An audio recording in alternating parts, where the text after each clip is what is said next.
hauling it to the track, blasting over it, pushing the limits, aiming for the top. You're always in it to win it, and you want to stay cool. Super Cool Boil Guard reduces engine operating temperatures by up to 20 degrees. Super Cool Performance. Superior protection against cavitation, corrosion, and erosion. Don't get beat by the heat. Visit redlineoil.com for products designed and engineered to keep you cool. Hey there, everybody. Welcome back to another awesome episode of On the Throttle with Jacqui Van Ham and my buddy Josh over here, bringing you all of the newest news and things and stuff going on out here in motorcycles and power sports. Thanks for tuning in to another great week of news. I have got some super fresh, hot off the presses, oh my goodness, news going on today's show, Josh. I've got a little bit, actually not a little bit, I've got a couple big stories going on. I've got one that has to do with, really, it's been burning down the internet. I've been sent and tagged in posts for this thing all over the place, dealing with the International Motorcycle Show Series, and new news from the folks over at Harley-Davidson, aka LiveWire. But what do you have going on in your neck of the woods today, Josh? So there are two things that I'm going to talk about today, one of which is the most intense 10 days of streaming that you could ever imagine. And the other reason is Yamaha explains why they pulled out of Dakar without ever saying a word. We'll get into those. That's a really, really good one. I can't wait to hear more about it. My first story today, and again, this is very, very breaking news. This is dealing with everybody's favorite e-bike, everybody's favorite topic. The folks over at Harley-Davidson branched off their segment of motorcycles known as the LiveWire about a year or so ago. The past year, they've really been focusing on LiveWire being its own standalone product, separate from Harley-Davidson. Possibly due to the soft sales, possibly due to the not super enthusiastic response from the traditional Harley-Davidson owners. Who knows? Who can guess why? But regardless, it is a separate entity now. It is also a publicly traded company, which I thought that was kind of some interesting news. But they just released, in addition to the bike that they've had for a while, which is the traditional LiveWire, there's been rumors about another version coming, and that is a version called the S2, the Del Mar LE, which people were guessing stands for limited edition.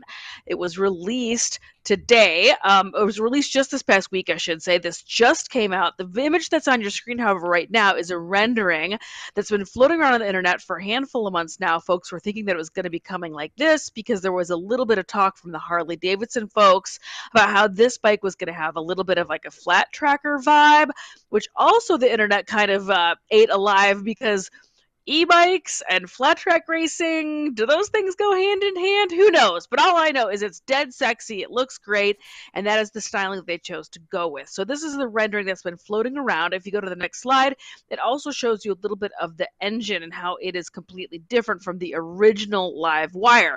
This new engine design, and you can see it kind of looks almost like in the old school, like a sloper style engine that leans forward. But the version of this engine allows it to be much more efficient. It allows it to be a lot more expensive to go ahead and plug and play into several different platforms, doing several different things with several different versions of styling.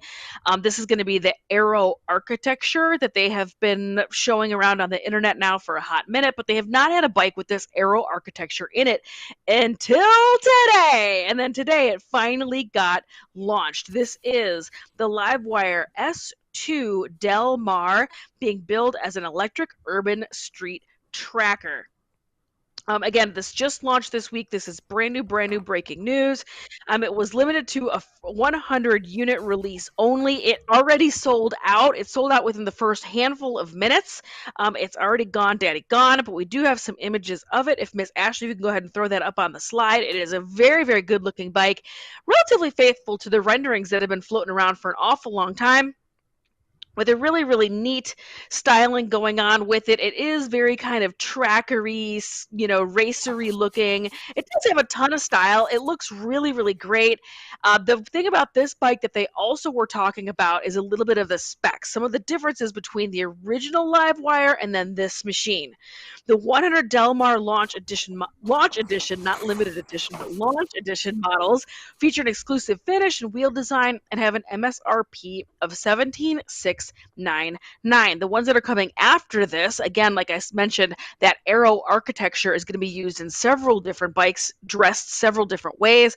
This is that limited edition or launch edition of 100. The next version of this is going to be less expensive, a little bit simpler. It'll have less of the fancy graphics and things going on, and that'll be $15,000. The S2 Delmar features a targeted output of approximately 80 horsepower in internal combustion engine numbers, but actually at almost 60 kilowatts and less than 440 pounds of weight, delivering a projected 0 to 60 mile per hour in 3.5 seconds or less.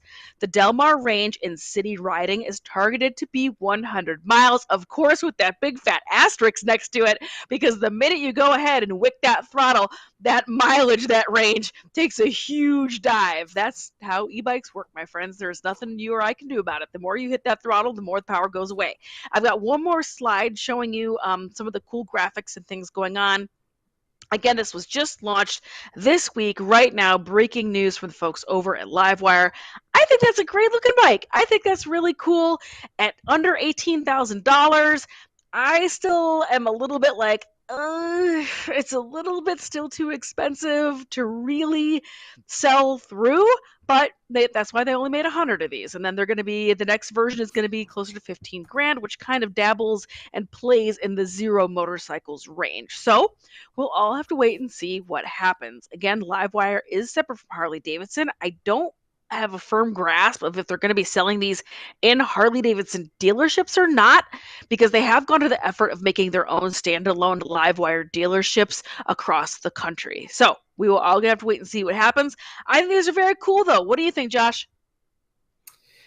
To me, seeing this bike, I think they are definitely headed in the right direction. I mean, the price point is going to be a tough one to swallow for it, because you can get into a lot of other bikes at that range. But the thing that I absolutely love about this is the ultimate city bike.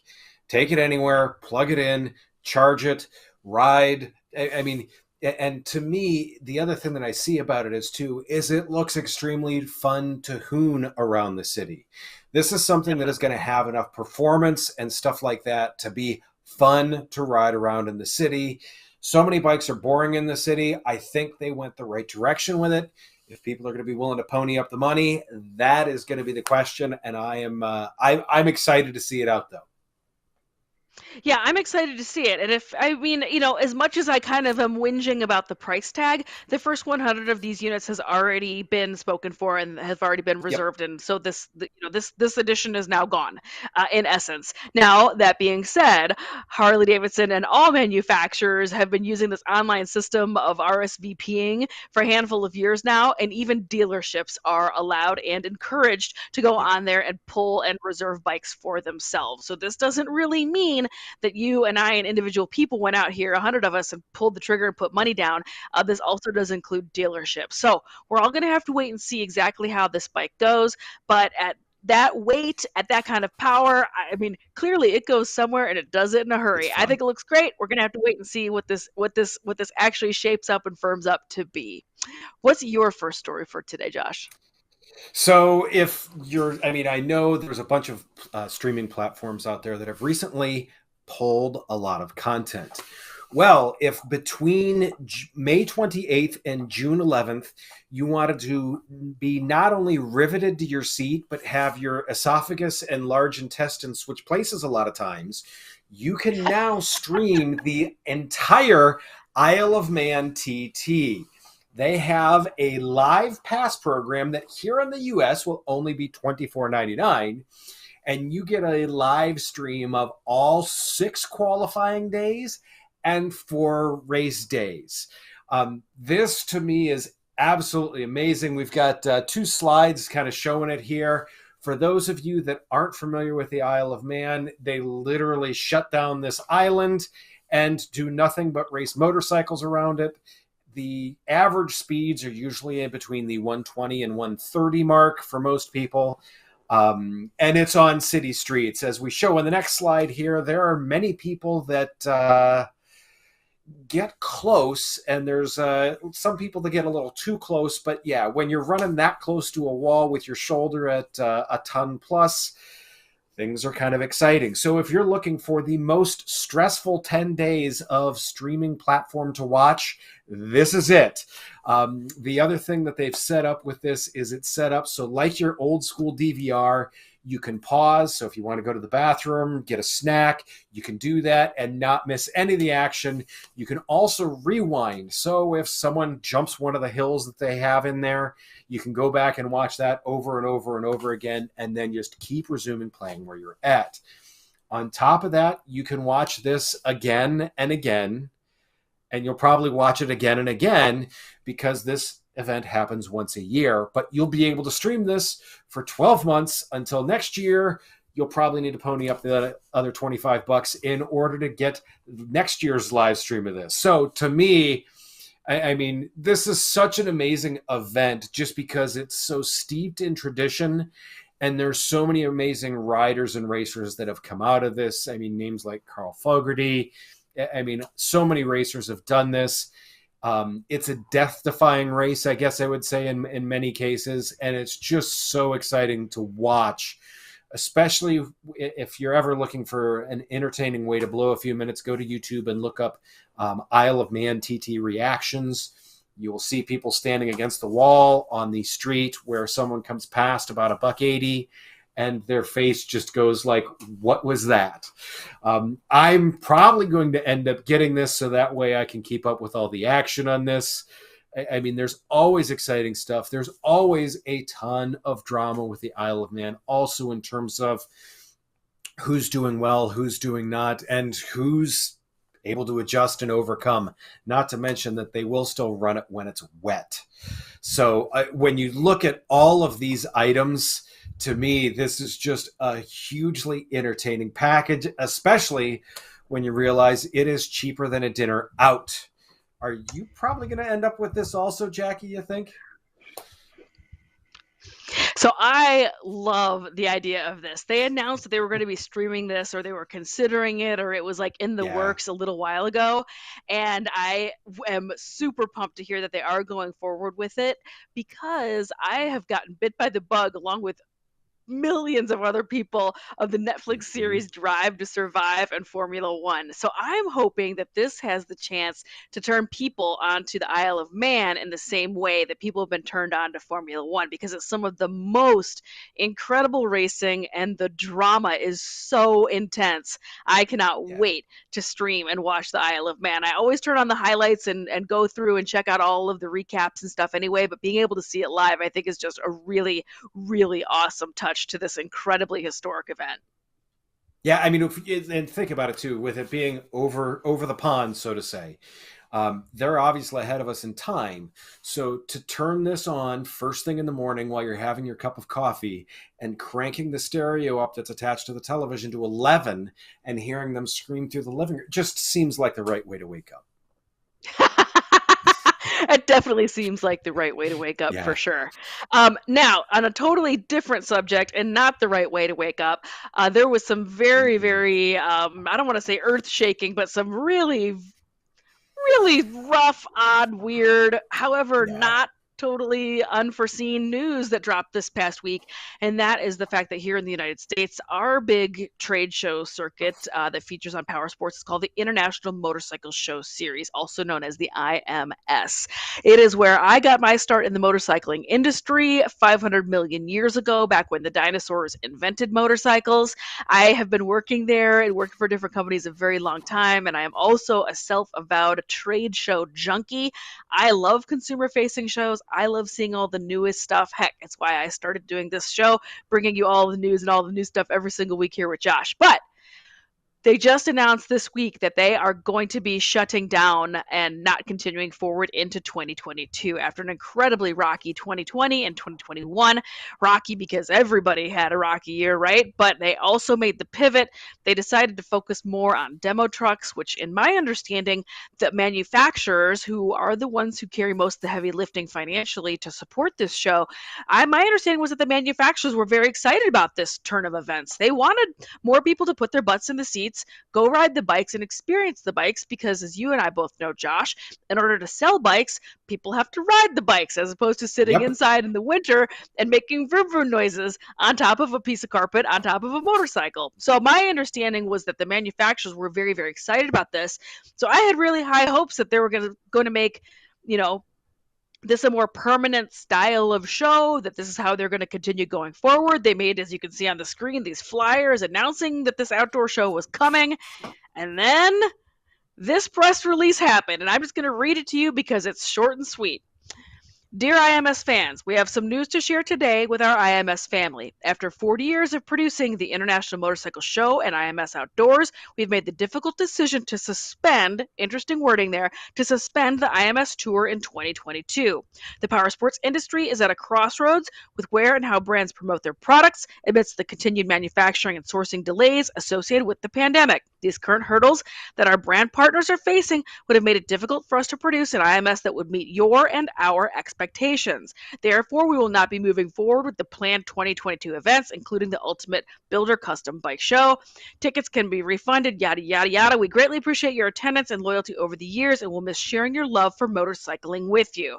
So, again, short, sweet, and to the point, Josh, but I find it really very interesting that they decided to pin the tail on the donkey of supply chain issues when that problem was in 2020 and 2021. I mean, there still are some hiccups going on.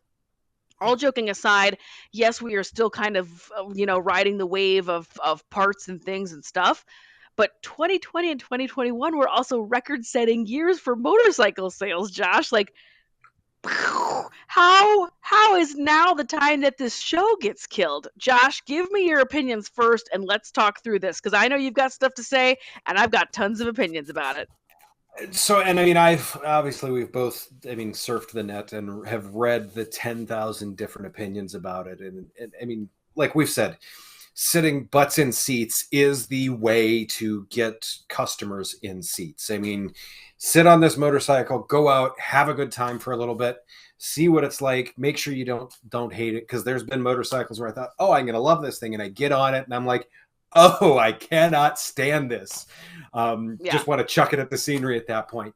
So, I mean, to me, the whole premise of it is great. But when you see so many demo trucks are going out to so many other events and doing their own things, that I'm wondering if they're like, okay, from a manufacturer standpoint, I often wonder if they say, do we really want to do this where everyone else is going to be? Do we really want to get compared? And do we maybe want to do it in a smaller space where we're going to be like, hey, we're going to be at this dealership on Friday. We're going to tell everyone in the area. And that way you're only going to ride our bikes that day and think, hey, that was brilliant because you didn't have anything to compare it to. So there's that thought in my head.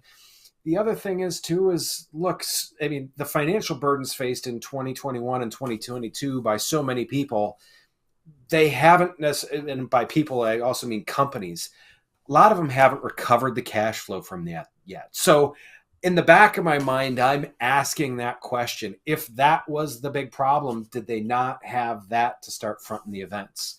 Who knows? Yeah, I just find it very, very difficult to believe because, again, the idea of them converting, pivoting the show and making it be, okay, I'm going to call it a demo truck roundup because it is a demo truck roundup. Yeah. And by switching it to that format, though, you can ride. I mean, this never happens. There's never, or very rarely No. a place where you have every single manufacturer almost represented in one spot. It's one-stop shopping. It was so rare, and that's what made it unique and special. And that was, For I think sure. that was a part of their success of having it that way. So I hear what you're saying about, the pros and cons of having everybody in one space together.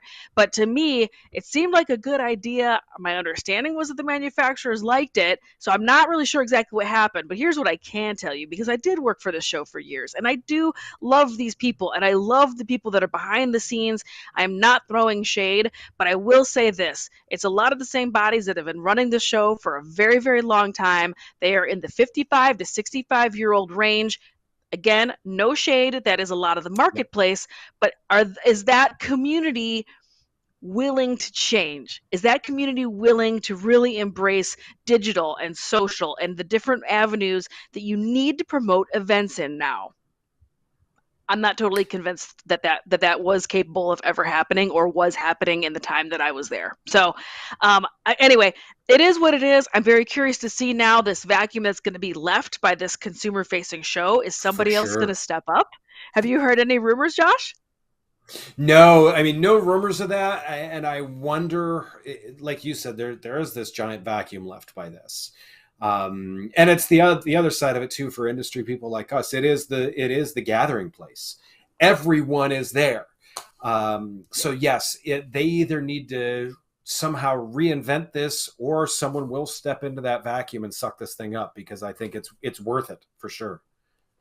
It definitely is worth it. I've never understood why this country does not have its own version of EICMA, which is the world's largest motorcycle trade show, or Intermot, which is the #2 largest trade show. Both of those are in Europe. I've never understood why we don't have a great big huge knockdown drag out one here that's either in LA, New York, or Chicago. It's once a year. It's massive. Everybody launches bikes, and it's like a 4-day crazy party.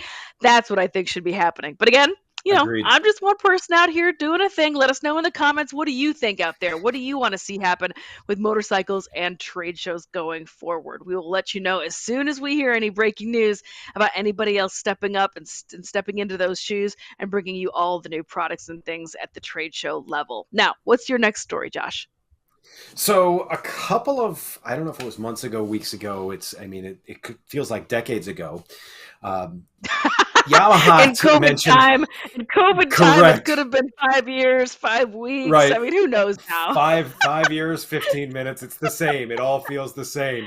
Yeah, you and I talked about how Yamaha was pulling out of the Dakar Rally, and we were both kind of surprised because they were the only manufacturer that had been involved with it since the beginning.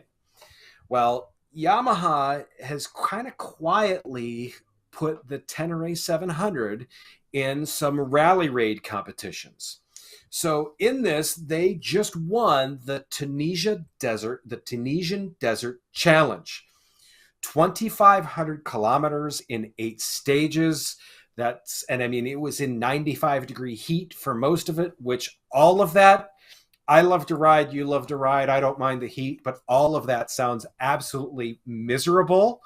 To me, but when you see these people that are good at this, this is what they love. And here is Yamaha taking the top step on this challenge. And this is the rally raid type of challenge. So I started to do some looking at this, and it's interesting. It started to really, really make sense when I connected the dots with the Dakar Rally, because there was a few other people that saying, hey, they pulled out of Dakar, which is huge, but to do this. So why would they do that is one of the questions that I started asking. So when you look at it, all the other teams are running 450cc, and we'll talk about the Dakar side of it, 450cc one-off bikes. These are works bikes. These are basically MotoGP bikes, but for rally raid type setups.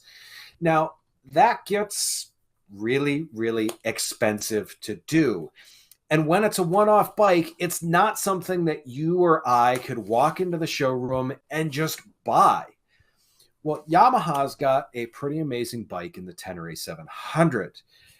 This is something where I think they're going back to the old philosophy of win on Sunday, sell on Monday, because this bike, you can pretty much walk down to the dealership and buy, and then Yamaha has most of the accessories that you can add on. To me, this is a really, really smart decision. And I honestly feel like Yamaha is going to start controlling the rallies and the rules for the rallies. They're going to push a shift because I think they're doing this well. The reason why I say this and bring this up, it's a big possibility.